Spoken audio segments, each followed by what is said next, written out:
Earth, 22nd century.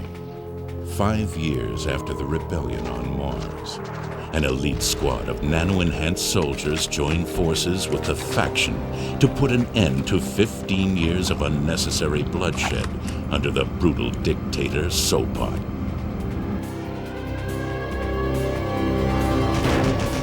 Red Faction 2.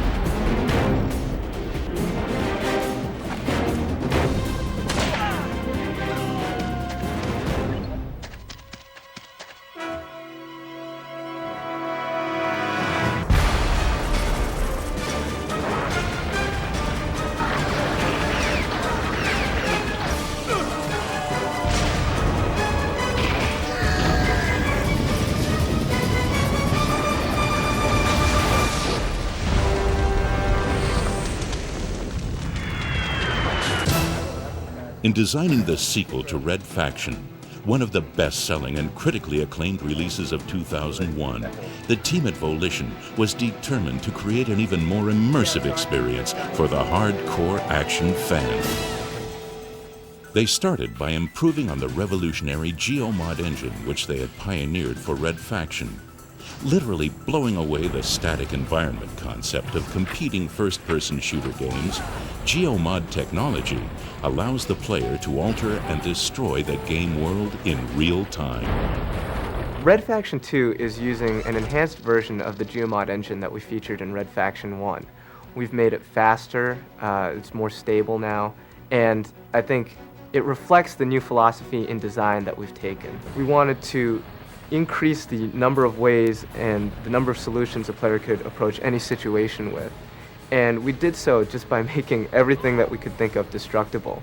We incorporate both real-time and scripted destruction, both arbitrary and positionally determined, to really just make it feel like you can blow apart absolutely everything in the world. And I think that's what players really enjoy doing.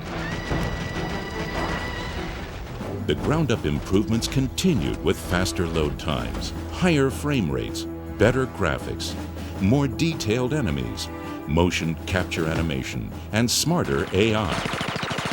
With improved technology in place, the team entered the design phase, hashing out details of story, level design, and character.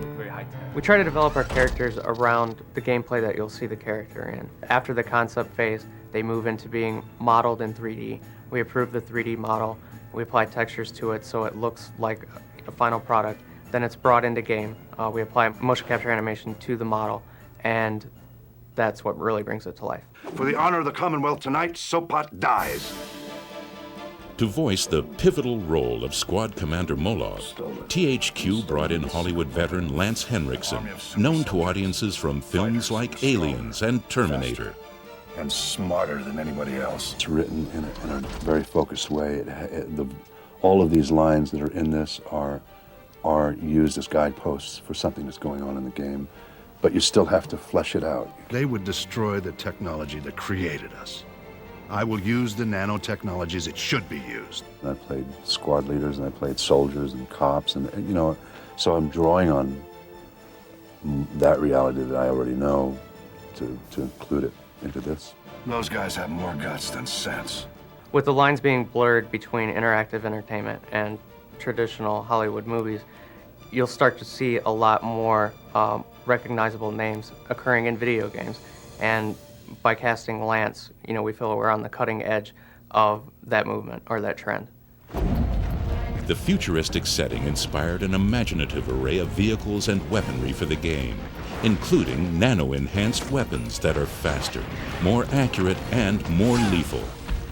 Red Faction 2 combines sort of traditional realistic type environments and weapons and vehicles with a futuristic twist. And this gives our designers a lot of creative freedom to experiment and come up with the things that are the most fun and the most cool. Another added feature is dual-handed weaponry. In Red Faction 2, now when you're holding the gun with your right hand, you can actually throw the grenade with your left hand. And you can wield a gun in both hands and fire them independently with a trigger from both sides actually now. And there'll be a lot of times when you'll be blazing away with, you know, rounds coming from both sides. With wall-to-wall action, the team at Volition hopes that players will come back to fight for the faction again and again.